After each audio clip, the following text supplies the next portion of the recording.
Eu me lembro do cheiro de café queimado naquela manhã, da luz fraca do sol entrando pela fresta da cortina, e do silêncio estranho que pairava pela casa. Meu nome é Eunice Rosa do Carmo, hoje tenho 68 anos. Mas nunca esquecerei o que vi aos 28, em 1984, numa casa simples em São Fidélis, interior do Rio de Janeiro. Eu era recém-casada com o Ivaldo. Me casei aos 17 anos com ele, que já tinha 25. Eu o amava com a força inocente de quem não sabia ainda o que era o amor de verdade, e muito menos a dor da traição. Na época, minha irmã mais nova, a Silvana, tinha apenas 20 anos, estava desempregada, dizia que precisava de apoio, e eu menos boba, generosa, ingênua, menos abria as portas da minha casa e do meu coração. Ela era minha irmã. Nunca imaginei que um dia abriria também a porta do meu quarto, e encontraria os dois na minha cama, como dois estranhos, como dois traidores. A dor foi como uma faca entrando e rodando lentamente dentro de mim.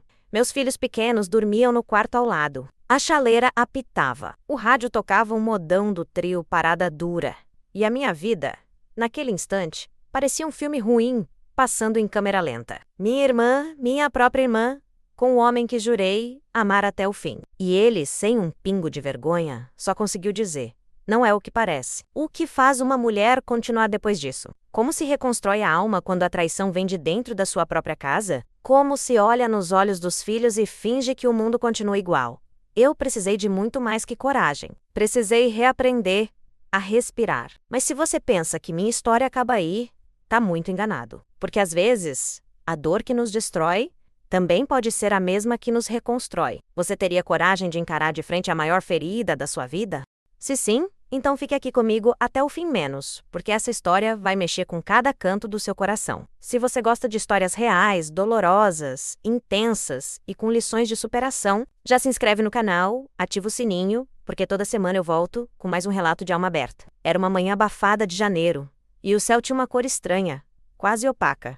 O verão no interior do Rio costuma ser cruel, mas aquele dia tinha algo diferente no ar, como se o destino tivesse prendido a respiração. Eu acordei mais cedo do que o habitual, incomodada por um sonho ruim e uma angústia que eu não sabia explicar. O ventilador fazia um barulho insistente, e os lençóis grudavam na pele. Levantei devagar, tentando não acordar as crianças que ainda dormiam no quarto ao lado. O chão estava gelado sob meus pés descalços, e senti um arrepio subir pela espinha. Algo me dizia que aquele dia não seria comum. Fui até a cozinha fazer o café, mas percebi que a chaleira já estava no fogão, com a água quente demais, quase secando. Isso era estranho, já que eu costumava ser a primeira a acordar. Fiquei alguns segundos parada, olhando o vapor subir. O cheiro do café queimado invadia a casa, e um aperto surgiu no peito. Decidi ir até o quarto, achando que talvez Ivaldo tivesse acordado antes e deixado aquilo no fogo. No caminho, vi que a porta do nosso quarto estava entreaberta, algo incomum. Sempre deixávamos fechada por causa das crianças. Foi quando ouvi um sussurro abafado e uma risada leve. Meu corpo congelou. Cada passo em direção àquela porta parecia pesar toneladas. Meus joelhos tremiam, mas algo maior que o medo me empurrava. A intuição, aquela que a gente tenta ignorar, mas que nunca falha. Empurrei a porta lentamente. A luz da manhã entrava em feixes finos pelas frestas da veneziana, iluminando a cama. A minha cama. E lá estavam eles, de costas para mim, os lençóis embolados, a pele suada. Primeiro, vi as costas do Ivaldo. Depois, o rosto da Silvana. Ela me olhou direto nos olhos, sem surpresa, sem culpa. Apenas me olhou. Você não devia estar aqui, Eunice. Ela sussurrou com uma voz baixa, mais firme. Meu coração começou a bater tão forte que parecia que ia explodir. Vocês dois, aqui? Foi tudo que consegui balbuciar, com os olhos marejados e as mãos trêmulas. Ivaldo se levantou apressado, cobrindo-se com o lençol. Calma, não é o que você está pensando, disse ele, com a cara mais cínica que já vi na vida. A cena parecia uma peça de teatro surreal, uma comédia cruel, encenada no pior lugar possível. Meu quarto. Eu não chorei, não ali, não diante deles. Só saí, tranquei a porta do banheiro e vomitei até não sobrar mais nada. A alma saía pelos poros. A traição tem gosto. Um gosto amargo, que fica impregnado na garganta por dias. Passei as mãos trêmulas pelo rosto. Me encarei no espelho e não me reconheci. Era como se eu tivesse envelhecido 20 anos em 20 minutos. Lá fora, ouvia sussurros, passos, o som da porta sendo fechada. Mas dentro de mim, um silêncio mortal. Passei o resto do dia calada. Dei banho nas crianças, fiz almoço, limpei a casa. Cada resto era automático, como se eu fosse um corpo sem alma. Silvana fingia que nada tinha acontecido. Continuava andando pela casa como se fosse hóspede e dona ao mesmo tempo. Ivaldo tentou conversar, mas eu apenas desviava. Não havia mais palavras entre nós. Só restos, só escombros. Só o vazio de quem viu sua confiança ser rasgada sem piedade. À noite, deitei com as crianças e ouvi risos vindos da cozinha. Riam juntos. Ele e ela. Riam como se minha dor fosse invisível. Como se a destruição da minha vida fosse engraçada. Peguei o travesseiro, enterrei o rosto e chorei baixinho, para não acordar os meninos. Não sabia ainda o que faria, mas algo dentro de mim começava a mudar. Uma chama, ainda fraca, nascia daquelas cinzas. E com ela, a certeza, eu não seria mais a mesma. Silvana sempre foi minha sombra na infância. Mais nova há 4 anos, era a caçula dengosa, a que chorava por tudo, mas também a que arrancava sorrisos fáceis do nosso pai. Eu, como irmã mais velha, aprendi cedo a cuidar dela. Dividíamos cama, brinquedos, roupas e até os sonhos. Quando nossos pais morreram num acidente de ônibus na estrada de Campos, eu já tinha 17 e ela apenas 13. Fui a responsável legal dela. Abandonei meus planos de fazer o normal e ser professora. Virei mãe da minha própria irmã. Ela cresceu sob minhas asas. Quando casei com Ivaldo, ela ainda morava comigo. Depois, foi morar com uma tia no Espírito Santo, mas não se adaptou. Brigava, sumia e acabava sempre ligando pra mim. Mana, posso voltar? E eu, sempre de coração mole, dizia sim. Da última vez que voltou, disse que era só por uns meses até se reerguer. Estava magra, pálida, dizia que o ex-namorado a ameaçava. Trouxe 2 malas e um passado mal resolvido. Eu a acolhi sem pestanejar. Afinal, família é isso, né? A convivência era tranquila no começo. Ela ajudava com os meninos, fazia almoço, limpava a casa. Ivaldo dizia que era bom ter alguém para aliviar minha carga. Ele era caminhoneiro, passava dias fora. Eu cuidava de tudo sozinha. Ela parecia minha aliada, minha extensão. Você é a melhor irmã do mundo, dizia, me abraçando forte. Mas hoje percebo que havia algo nos olhos dela. Um certo brilho estranho quando ele chegava do trabalho, suado, rindo alto. Eu ignorava. Cega, surda, boba. Eles riam muito juntos, trocavam piadas internas. Às vezes ele a elogiava. Cília, esse feijão tá melhor que o da sua irmã, hein? Eu ria, mas aquilo me atravessava. Outras vezes, ela passava de toalha molhada pela sala. Yuri, ela dizia, para de ser velha, Eunice. É só uma toalha. Pequenas rachaduras no teto da confiança que construímos desde meninas. Eu fingia não ver. Não queria acreditar que o mal poderia morar tão perto, que o veneno poderia vir de quem um dia você embalou no colo. Teve uma tarde em especial que hoje me dói lembrar. Eu estava doente, deitada com febre. Ouvi eles cochichando e rindo na cozinha. Me senti deixada de lado, invisível. Quando entrei, pararam de falar. Ela ficou vermelha. Ele disfarçou, pegando um copo d'água. Melhor você descansar, amor, disse ele, me empurrando de volta para o quarto. Aquilo ficou na minha cabeça por dias. Mas como acusar sem provas? Como desconfiar da própria irmã, a mulher que enterrou nossos pais comigo? Comecei a observar os dois com mais atenção. Os olhares longos demais, os toques nos ombros, as risadas nas horas erradas. E o pior, a sensação de que eu era intrusa, uma visitante na minha própria casa. Cheguei a perguntar diretamente para ela uma vez. Você sente alguma coisa pelo Ivaldo? Ela riu alto, ofendida. Você tá louca, mana? Ele é um irmão para mim. Mas aquele riso tinha culpa. E eu sabia, só não queria aceitar. Ivaldo também mudou. Já não me abraçava como antes. Parava menos em casa, disse a estar cansado. Se irritava por tudo. Se afastava dos filhos. Mas quando Silvana estava perto, ele se animava. Tinha brilho nos olhos. Chegou a comprar um perfume novo e deixar no armário dela. Foi engano, disse. Eu engoli uma vez mais. Como tantas outras, mas por dentro, algo gritava. A raiz da confiança, quando apodrece, tem cheiro. E eu já começava a sentir, só não sabia ainda a dimensão do que estava por vir. Estava prestes a ver com meus próprios olhos aquilo que meu coração já pressentia. Mas mesmo com todos os sinais, jamais imaginei que a cena que me aguardava seria tão cruel, tão devastadora e tão fria. Era uma sexta-feira quente, de céu limpo e sol rachando as telhas. As crianças estavam na escola e eu tinha saído cedo para ir à feira comprar frutas e legumes. Lembro que comprei maçã para Ana e banana para Léo. e um pedaço de queijo frescal que o Ivaldo adorava. Voltei a pé com as sacolas pesadas e a testa suada, mas o coração tranquilo. Não fazia ideia do que me esperava ao abrir aquela porta. A calçada estava vazia, o portão entreaberto. Achei estranho, mas não dei atenção. Ao empurrar a porta da sala, o silêncio me recebeu. O rádio desligado, o ventilador parado. A casa tinha aquele cheiro abafado de lençol usado e perfume barato. Deixei as sacolas na cozinha e fui direto para o quarto tirar as sandálias. Mas a porta do meu quarto estava encostada. Do outro lado, vozes abafadas rises, uma batida no colchão. Meu corpo gelou. Meu coração começou a bater mais forte. Meu instinto dizia para ir embora, mas minhas pernas andaram sozinhas até a porta. Abri devagar, com as mãos tremendo. A luz que entrava pela janela deixava tudo mais real, mais cruel. Eles estavam ali, nos enrolados no lençol que eu havia trocado na noite anterior. Ela estava deitada, rindo. Ele por cima dela, e quando me viu, congelou. Silvana apenas virou o rosto e me encarou com um sorriso torto, quase provocador. O mundo parou. Os sons sumiram. Só ouvia meu coração pulsando dentro da cabeça. Não é o que parece! Gritou Ivaldo, tropeçando para sair da cama. A toalha caiu no chão.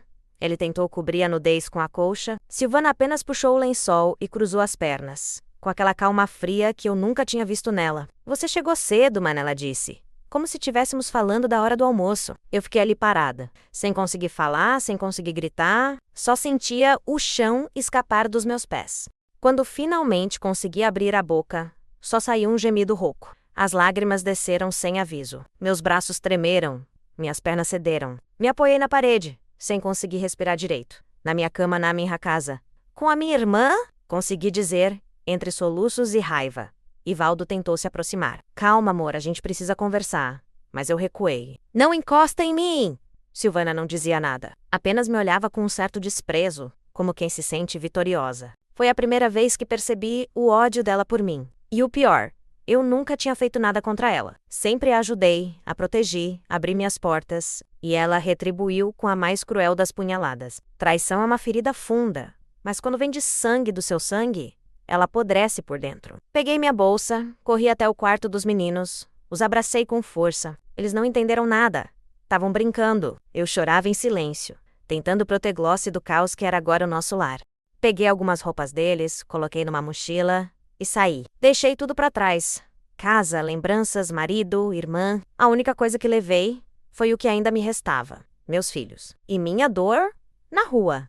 Ninguém entendeu. A vizinha me viu passando, perguntou se estava tudo bem.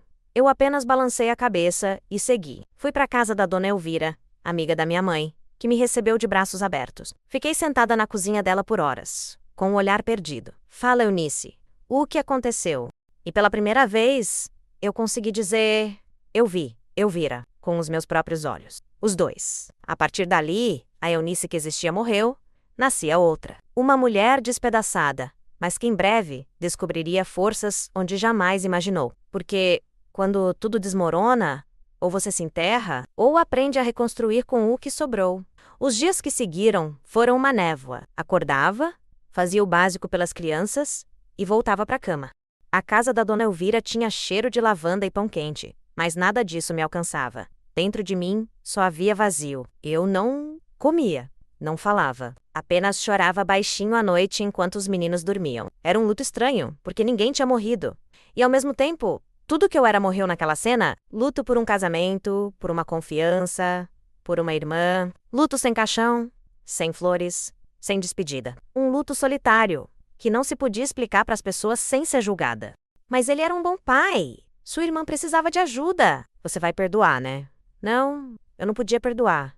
Não ainda, porque a dor estava muito viva, muito aguda. Era como andar com cacos de vidro no peito. Cada lembrança feria de novo. Lembro de uma noite em que o Léo perguntou: Mamãe, cadê o papai? Eu engasguei com a Rose e disse que ele estava viajando. Como explicar para uma criança que o herói virou vilão? Que a casa onde cresceu virou campo de guerra? Ana, menorzinha, só pedia meu colo e dizia: Mamãe, você tá triste?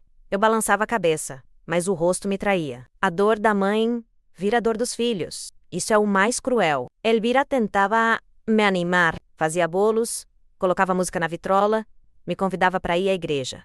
Mas eu era sombra. um corpo presente e alma longe. Ouvia vozes ao longe, como se estivesse embaixo d'água. As palavras não alcançavam. As orações batiam e voltavam. Você precisa reagir, Eunice, ela dizia. E eu queria muito, mas a dor ainda me engolia inteira. Ivaldo veio atrás de mim. Apareceu no portão da Elvira com cara de quem perdeu tudo. Só quero conversar, disse. Ela não deixou entrar. Vai embora, rapaz. Deixa essa mulher respirar. Ele implorava. Eu sou o pai das crianças. Mas naquele momento, ele era só o homem que me partiu. Ele chorava, mas as lágrimas dele não limpavam nada em mim. Apenas sujavam ainda mais o que restava. Silvana, por outro lado, não apareceu. E isso doeu ainda mais. Ela não pediu desculpas. Não tentou se explicar. Não procurou os sobrinhos. Apenas sumiu, como se nunca tivesse sido parte da minha vida. E talvez para ela nunca tenha sido. Foi ali que entendi que não se perde só o que se ama. Às vezes perdemos o que achávamos que amávamos. E descobrimos que nunca foi real. Passei meses sem sair. As vizinhas comentavam, cochichavam, me olhavam com pena. E eu odiava a pena. Não queria ser coitada. Queria ser forte. Mas como ser forte quando tudo dentro de você está em ruínas? A coragem não vem fácil. É construída com pequenos atos. E o primeiro foi levantar da cama e arrumar o cabelo. Pode parecer bobo, mas para mim foi um recomeço. Naquela manhã, me olhei no espelho. Ainda inchada, olhos fundos, mas com um fio de força voltando ao olhar. Lembrei de quem eu era antes deles. Da menina sorradora, da irmã protetora, da mulher que já tinha vencido a perda dos pais e criado outra criança sozinha. Se eu fiz tudo aquilo, eu podia fazer de novo, por mim, pelos meus filhos, pela mulher que ainda existia dentro de mim, mesmo que soterrada. E naquele instante, bem ali na frente do espelho, eu sussurrei para mim mesma. Você vai sobreviver, Eunice, nem que seja chorando, mas vai. A decisão não veio como um trovão, foi como um sussurro, baixo, tímido, quase imperceptível, mas estava lá.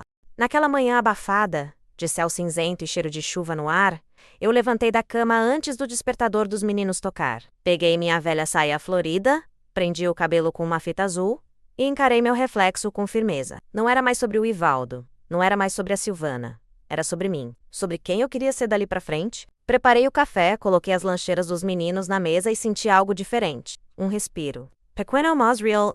A casa da Elvira já não parecia tão apertada. Meus passos já não eram tão arrastados. Eu estava Dupi. Eu estava Ollie. E pela primeira vez, desde o dia do flagrante, eu senti que talvez, só talvez, eu ainda pudesse ser feliz.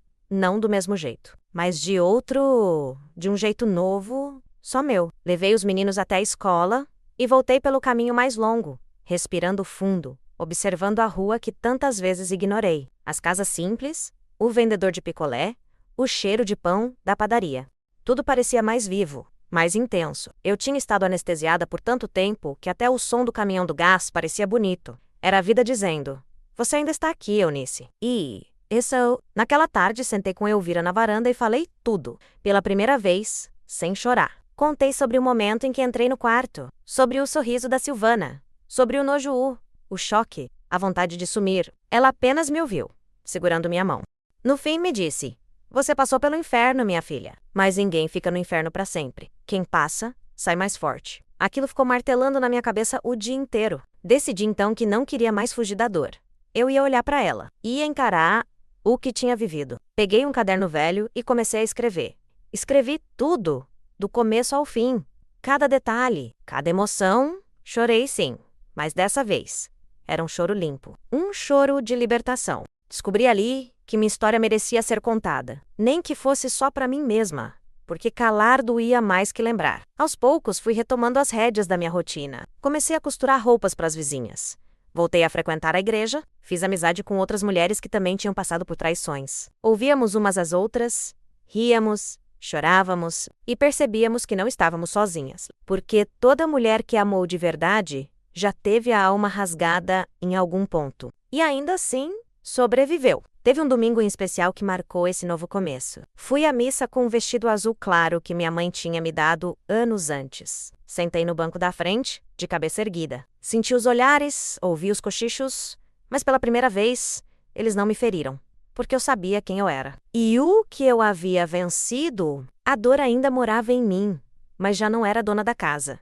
Era hóspede. Comecei a ler livros sobre mulheres fortes, a escrever cartas que nunca enviei, a sonhar de novo, não com um novo amor, mas com liberdade, com paz, com dignidade. E isso era muito mais do que eu tinha antes, mesmo quando achava que estava feliz. Porque às vezes, a felicidade que conhecemos é só a ausência de desastres. Mas a verdadeira vem quando a gente se reconstrói paica por paica. E ali, naquele ponto da minha história, eu podia escolher, podia continuar sendo a mulher traída, ou podia me tornar a mulher que sobreviveu. E eu escolhi a segunda. Poor Mem. Pelos meus filhos. Pela menina sonhadora que ainda morava dentro de mim e que, apesar do tudo, ainda acreditava no amanhã. Era uma tarde abafada de fevereiro, quase carnaval. As cigarras cantavam alto e o ar parecia parado. Eu estava dobrando roupas na sala. Os meninos brincavam no quintal. De repente, ouvi batidas fortes no portão. A princípio, achei que fosse a vizinha trazendo ovos, mas quando abri a janela, congelei. Era Ivaldo, suado, com um olhar aflito, camisa aberta no peito. Fazia quase 3 meses, desde o dia do flagra. Meu estômago revirou. Preciso falar com você, Eunice. Por favor, ele disse, quase implorando. Eu hesitei. A Elvira, que estendia roupa no varal, correu para perto. Você quer que eu fique? Sussurrou. Eu balancei a cabeça negativamente. Era a hora. Eu precisava ouvir. Precisava falar.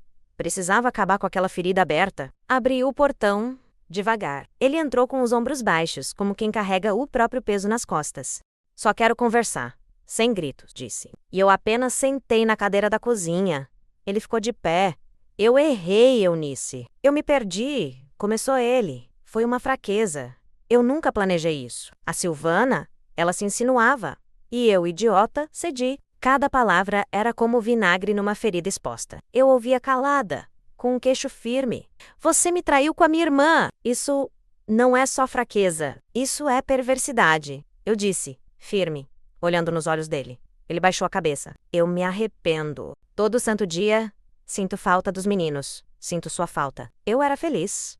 E fui burro. Você destruiu minha família, eu continuei. Fez meu filho crescer sem saber se odeia ou ama o pai. Fez minha filha dormir ouvindo meu choro escondido. E a Silvana? Nem apareceu. Sabe o que é isso? Covardia. Ele tentou segurar minha mão, mas eu recuei. Não encosta. Você perdeu esse direito. Lágrimas corriam pelo rosto dele, mas eu não chorei. Não mais.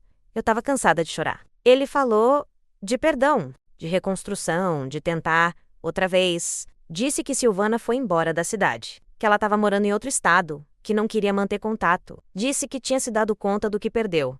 Mas já era tarde. A casa pode até ser reconstruída, mas o chão, uma vez rachado, nunca mais é o mesmo. E naquele momento, eu soube. Eu não voltaria. Não havia mais lar ali. Havia uma história encerrada. Você quer ver as crianças? Vai precisar reconstruir sua imagem com elas. Vai precisar reaprender a ser pai. Mas marido? Você não é mais, eu disse, com voz baixa, mas firme. Ele assentiu, derrotado. Aquele homem, que um dia foi meu porto, agora era só ruína. Me desculpa, Eunice, ele murmurou antes de sair. Eu não respondi, porque tem dores que nem o perdão cura. Só o tempo. E eu não estava ali para curar ele. Eu estava ali para me salvar. Fechei o portão devagar. Encostei a testa no ferro e respirei fundo. Pela primeira vez, senti paz depois de um confronto. Não porque ele se arrependeu, mas porque eu finalmente disse tudo o que precisava dizer. Porque coloquei ponto final. Porque a mulher ferida deu lugar à mulher que decidiu se proteger. Naquela noite, dormi profundamente, sem lágrimas, sem pesadelos. O silêncio dentro de mim já não era vazio. Era descanso, era merecimento. Era o começo da minha liberdade emocional. E eu sabia. O pior já tinha passado. Depois do confronto com o Ivaldo, algo dentro de mim se silenciou, mas não de forma dolorosa. Era como se, enfim, o barulho da traição tivesse dado lugar ao som da minha própria respiração. O silêncio deixava espaço para algo novo, um vazio fértil. Não o buraco do abandono, mas a clareira depois da tempestade. Era um momento de redescobrir quem eu era. Agora, sem ser esposa, sem ser irmã de Silvana, apenas eu, Eunice. Comecei devagar. Cortei o cabelo, um corte curto, leve, prático. Quando me olhei no espelho, senti um susto bom. Prazer, eu, pensei. A mulher que me olhava de volta era madura, marcada, mas ainda bonita, ainda viva. Comprei um batom vinho que sempre quis. mas nunca usei porque Ivaldo dizia que era cor de velha. E quer saber? Fiquei linda. Me senti eu mesma, sem moldes, sem amarras. Pela primeira vez, livre de verdade. Reativei minha máquina de costura e comecei a fazer ajustes para vizinhas. Em pouco tempo, já estava costurando vestidos para batizados, roupas para noiva simples e aventais para a feira. O que era uma terapia virou renda. E o que era um passatempo virou orgulho. Ana, minha filha, me olhava costurando e dizia: "Mamãe é forte, né?" E eu sorria. Não só por ela dizer, mas por eu finalmente acreditar. Conheci outras mulheres na igreja que também estavam reconstruindo suas histórias. Trocávamos confidências entre bolos e orações. Ríamos de desastres passados. Chorávamos perdas parecidas. Cada uma com sua dor. Cada uma com seu renascimento. E foi nessas trocas que aprendi que a dor compartilhada vira ponte, e não muro. Juntas, éramos como colchas de retalhos, cada uma com suas marcas, mas unidas por linhas invisíveis de empatia. Me matriculei num curso noturno de alfabetização de adulto. Sempre sonhei em ensinar, mas a vida me atropelou cedo. E lá estava eu, com um caderno novo, sentada numa sala simples com cheiro de giz e esperança. A cada aula, eu voltava para casa com um peito cheio. Descobri que ainda tinha muito a viver, muito a oferecer, muito a ser. A Eunice de antes estava voltando, só que agora mais forte, Maisie e consciente. As crianças também floresciam. Léo passou a desenhar histórias da nossa família e me mostrava com orgulho. Ana aprendeu a ler e me fazia cartinhas dizendo: "Te amo, mamãe guerreira." Era isso. Eu não tinha mais um marido. Não tinha mais uma irmã, mas tinha 2 pequenos corações que me chamavam de mundo. E isso era tudo. Os domingos ganharam outro sentido. Eu arrumava a mesa com flores do quintal da Elvira. Fazia bolo de cenoura, colocava música antiga no rádio e a gente comia sorrindo. Não era mais a casa perfeita. Era uma casa verdadeira, com dor, com superação, com amor real. O tipo de lar que eu sonhava para eles e para mim também. Certo dia, Ana me perguntou: "Mamãe, você é feliz agora?" E eu pela primeira vez em muito tempo respondi com convicção: "Tô aprendendo a ser, filha." Recomeçar não é voltar ao que era, é criar algo novo com o que sobrou. É fazer flor nascer no meio do entulho. É olhar para o espelho e ver alguém que não precisa de outro para se sentir inteira. E ali, naquele recomeço silencioso, entre tecidos, sorrisos infantis e tardes ensolaradas, eu descobri a maior verdade da minha vida. Não é quem fica que nos salva, é quem somos quando ninguém mais fica. O tempo não cura tudo menos, mas ensina a olhar de outro jeito. Eu esperava que, um dia, Silvana voltasse, que tocasse o portão e dissesse: "Mana, me perdoa." E esperei isso por meses. Cada carro que passava mais devagar na rua me fazia levantar a cabeça. Mas ela nunca veio, não ligou, não escreveu. Silvana desapareceu como se fosse só uma sombra. Isso doeu mais do que qualquer briga, ser descartada por quem você amou como filha. No começo, eu queria vingança. Queria que ela sentisse o que eu senti. Que fosse traída. Que perdesse tudo. Que chorasse no chão frio como eu chorei. Mas esse desejo não durou muito. Porque a raiva é um veneno que a gente toma achando que o outro vai morrer. E eu já tinha sofrido demais para continuar me envenenando sozinha. Foi num domingo de tarde, enquanto estendia a roupa no varal, que percebi. Eu não queria mais carregar aquilo. Olhei para o céu azul. Senti o sol no rosto. O cheiro de sabão em pedra nos dedos. E pensei: ela não merece minha paz. Não merece o poder de me controlar mesmo ausente. Foi ali que decidi: eu perdoo. Não por ela, mas por mim. Porque o perdão às vezes não precisa de plateia nem de confissão. Ele acontece no escuro da alma, onde só a gente sabe o quanto doeu. E o quanto a gente não quer mais sangrar. Fui até o quarto, peguei uma foto antiga, nossa menos eu e ela com vestidos iguais, sorrindo no quintal da infância. Senti um nó na garganta. Você me matou por dentro, Silvana, sussurrei. Mas eu não quero mais viver debaixo desse luto. Queimei a foto no quintal. Não por ódio, mas como um ritual de desapego. As cinzas voaram com o vento. E junto com elas, uma parte da dor também foi embora. A mesma coisa fiz com Ivaldo um tempo depois. Ele continuava indo ver as crianças de vez em quando. Era educado, mas distante. Nunca mais insistiu em reatar. E eu agradecia por isso. Num dia qualquer, quando ele trouxe Ana de volta da escola, me olhou nos olhos. Você parece outra, disse. Eu sorri. É que agora eu sou só eu. E isso me bastava. Ele abaixou a cabeça e foi embora. E ali, eu o perdoei em silêncio. Não precisava dizer, só senti. Perdoar não é esquecer, é lembrar sem dor. É entender que a mágoa aprisiona mais quem sente do que quem causou. E eu queria liberdade. Já tinha sido cativa demais. De um casamento mentiroso, de uma irmã ingrata, de uma dor que me cegou. Agora eu queria ser leve, solta, inteira. Fui até a igreja numa noite de chuva fina. A cidade estava silenciosa. Entrei, ajoelhei e chorei tudo o que tinha restado. Mas não era um choro de desespero, era do alívio. Como quem entrega um fardo e diz: não quero mais isso pra mim. Saí dali com os ombros mais leves. Como se alguém tivesse soprado o pó dos meus ombros e me dito: vai, a vida te espera. E desde aquele dia, toda vez que alguém toca nesse assunto, eu apenas digo: já passou. E não é da boca pra fora.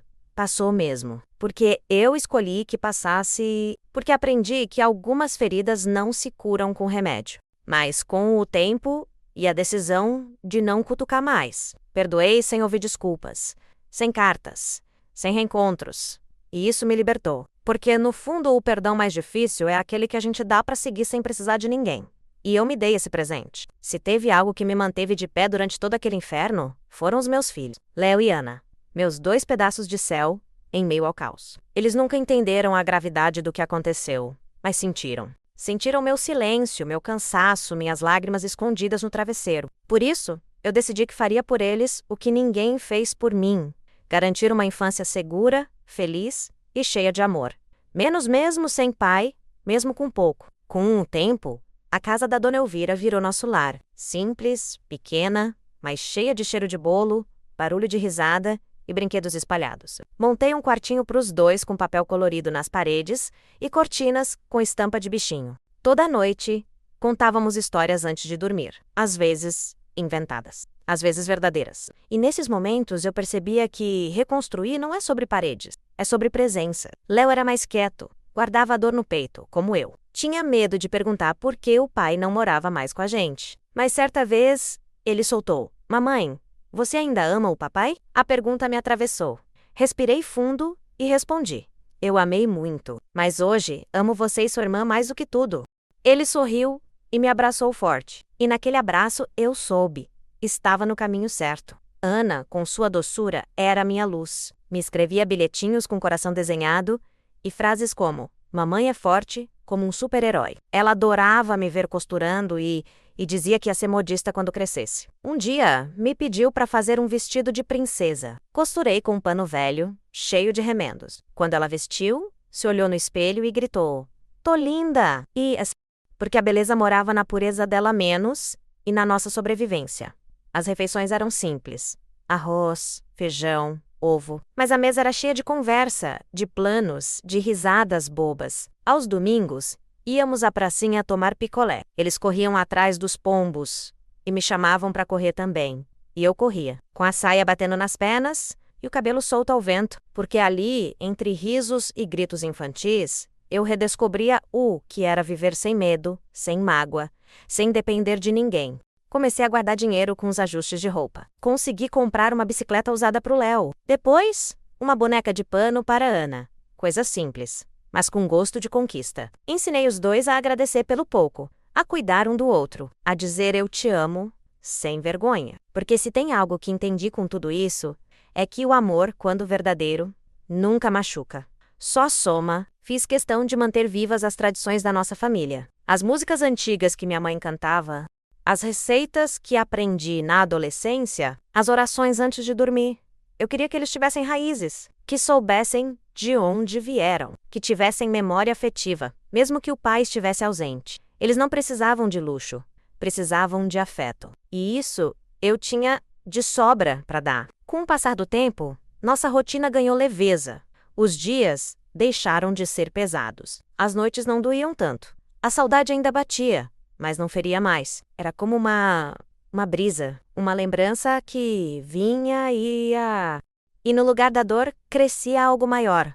Orgulho. Orgulho de mim, dos meus filhos, da casinha modesta, cheia de vida. Orgulho da mulher que se reergueu com as próprias mãos. E ali na simplicidade do cotidiano, entre café coado e desenhos na geladeira, eu entendi que a felicidade nunca foi o que me prometeram nos contos de fadas. A felicidade real é feita de gente que fica, de gestos pequenos, e de amor genuíno. E essa, eu construí, tijolo por tijolo, menos com os meus filhos. A gente acha que, depois de um grande trauma, nada mais nos derruba. Que já apanhou tanto da vida que virou casca grossa. Mas a verdade é que o coração humano nunca se blinda totalmente. Anos depois do flagra, quando eu já tinha me reconstruído, encontrado paz com meus filhos e criado minha rotina segura, a vida veio. De novo, menos me cutucar onde mais doía. Na confiança. Mas, dessa vez, eu era outra mulher. Foi com a chegada de um homem chamado Pedro. Viúvo, gentil, vendedor de livros que passava de cidade em cidade oferecendo títulos religiosos, romances e enciclopédias. O conheci numa quermesse, onde eu vendia panos de prato bordados. Ele comprou 2 e disse: "Nunca vi ponto tão bonito. Sorry, envergonada, mas agradecida." Ele começou a passar ali com frequência. Trazia livros, flores do campo e histórias. E devagar, sem pressa, foi se achegando. Minhas amigas me incentivavam. "Você merece ser feliz, Eunice." E no fundo, eu queria mesmo. Sentir borboletas de novo. Conversar até tarde. Tomar café a 2. Mas algo dentro de mim travava um medo antigo. Uma cicatriz que coçava só de pensar em confiar novamente. Pedro percebia. Nunca forçou nada. Dizia: "Eu só fico se você quiser." Já aprendi a respeitar o tempo dos outros. Aquilo me desmontava. Porque era diferente. Era leve. Ficamos meses apenas conversando. Às vezes, tomávamos café na praça, falávamos da vida, dos filhos dele que moravam longe. Um dia, ele me deu um marcador de livro com uma frase: "Corações partidos também sabem amar." Guardei aquilo como quem guarda um segredo bonito. Não sabia ainda o que sentia, mas sabia que não era medo, era cuidado. Eu cuidava do meu coração como quem protege uma plantinha que acabou de brotar depois de muita seca. Até que, certo dia, recebi uma carta anônima no portão. Escrita à mão, dizia: "Cuidado com o Pedro. Ele se envolve com mulheres para tirar dinheiro delas. Já fez isso com outras." Meu sangue gelou. As mãos tremiam enquanto eu lia. Aquela dor antiga, do engano, do susto, da traição, voltou correndo pelas veias.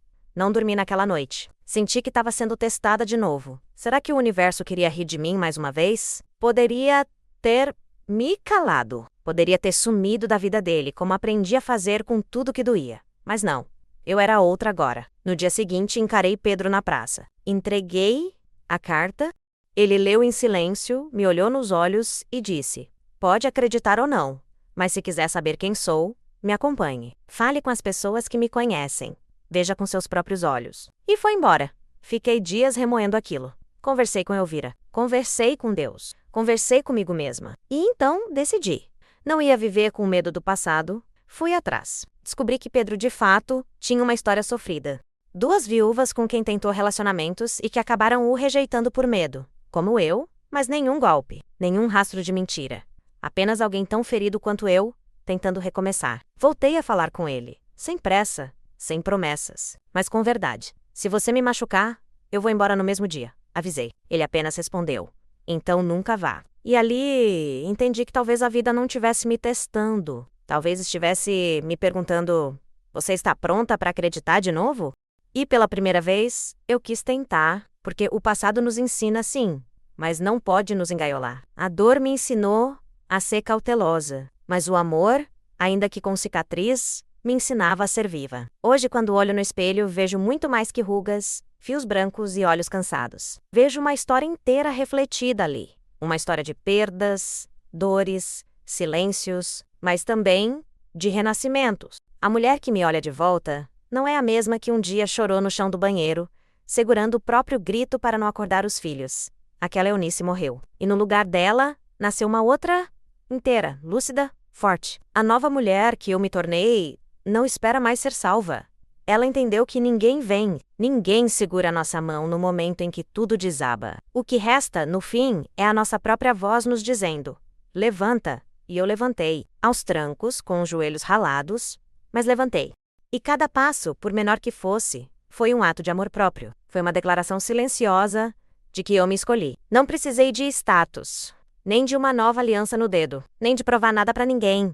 Me bastou ser fiel a mim, aos meus filhos. A minha paz. Passei a valorizar coisas simples. O cheiro do café, a risada boba da Ana, o abraço do Léo quando chega da escola. São esses pequenos momentos que me lembram que sobreviver valeu a pena. que continuar caminhando menos, mesmo com medo, é a maior vitória. A Eunice de hoje sabe dizer não, sabe colocar limites, sabe que amar não é se apagar para caber na vida de ninguém. Aprendi que respeito vem antes do romance, que carinho de verdade não machuca, que silêncio cúmplice vale mais que promessas vazias. Hoje, eu escuto a minha intuição, confio nos meus pressentimentos, e se algo não me faz bem, eu me afasto, sem culpa. Parei de me justificar por tudo, de tentar agradar todo mundo, de ser a bonzinha que engole sapo para manter aparências. A nova mulher que habita em mim é firme, mas não perdeu a ternura. Ainda se emociona com uma música antiga. Ainda dança na sala quando ninguém vê. Ainda tem medo, sim. Mas agora sabe que medo não é desculpa para não viver. Voltei a estudar, a ensinar, a escrever minhas histórias. E mais do que isso, comecei a contá-las. Em rodas de conversa, em vídeos simples, em cartas que nunca envio. Descobri que minha voz tem valor. Que minha dor, quando compartilhada, vira bálsamo para outras mulheres. E essa troca é poderosa. É cura. É transformação. O que antes era ferida, virou ponte. Pedro ainda está por perto, com respeito, com calma, com presença, sem pressa, sem posse, e eu sinceramente não sei onde isso vai dar. E tudo bem, porque hoje eu não preciso de certezas. Preciso de verdade e de leveza. Se ele me acompanhar, ótimo. Se não, tudo bem também, porque minha felicidade não depende mais de ninguém. Ela é só minha. E às vezes, antes de dormir, coloco a mão no peito e sinto meu coração batendo calmo. Agradeço por não ter desistido de mim, por ter me levantado, me curado, me encontrado. E repito em pensamento como um mantra: você conseguiu, Eunice. Você voltou para casa menos dentro de si mesma. Se eu pudesse sentar hoje com a Eunice de 28 anos, menos aquela que abriu a porta do quarto e viu sua vida desmoronar diante dos olhos, eu a abraçaria por muito tempo. Não diria vai passar, porque ela não acreditaria. Não diria seja forte, porque força não se exige, se descobre. Eu apenas seguraria sua mão trêmula e diria: você não vai morrer disso. Vai renascer, com dor, mas vai. A Eunice de hoje é grata por aquela dor. Não porque mereceu sofrer, mas porque foi ali que ela se conheceu. Ali que desceu até o fundo do poço e descobriu que tinha raízes, que era feita de mais do que dependência, de mais do que promessas alheias. Que dentro dela morava uma mulher que sabia se refazer mesmo que ninguém a ajudasse, mesmo sozinha. Se você chegou até aqui ouvindo minha história, talvez tenha vivido algo parecido. Talvez tenha sido traída, abandonada, enganada por quem mais confiava. E talvez ainda esteja no chão, achando que não vai levantar. Mas deixa eu te contar uma coisa de coração aberto. Você vai, e quando levantar, vai ser outra. Não mais frágil, mas mais sábia. Não mais boba, mas mais sensível. Com marcas, sim, mas com muito mais verdade. Você não precisa esquecer, nem fingir que não doeu. Você só precisa se prometer que, por mais que leve tempo, vai voltar para si. Vai olhar no espelho e reconhecer a mulher que sobreviveu. Porque existe poder em continuar, em refazer o caminho, em plantar flores onde só tinha cacos. E isso, minha amiga, ninguém tira de você. A minha história não tem final feliz de conto de fadas. Tem um final verdadeiro, de superação, de autonomia, de amor próprio. E isso para mim é mais bonito do que qualquer príncipe encantado. Me tornei a heroína da minha própria história. E você também pode ser da sua. Então, da Eunice aqui do outro lado da tela, deixo só uma pergunta no ar. Você já se escolheu hoje? Se essa história tocou seu coração, compartilha com alguém que precisa ouvir. Se inscreva no canal, ative o sininho de notificações. E não perca os próximos relatos que, como este, nascem da vida real, daquelas que doem, mas também curam. E agora, clica no vídeo que está aparecendo na tela, porque nele eu conto outra história de uma mulher que também foi traída, mas transformou a dor em força. Você vai se emocionar. Tay and Control Law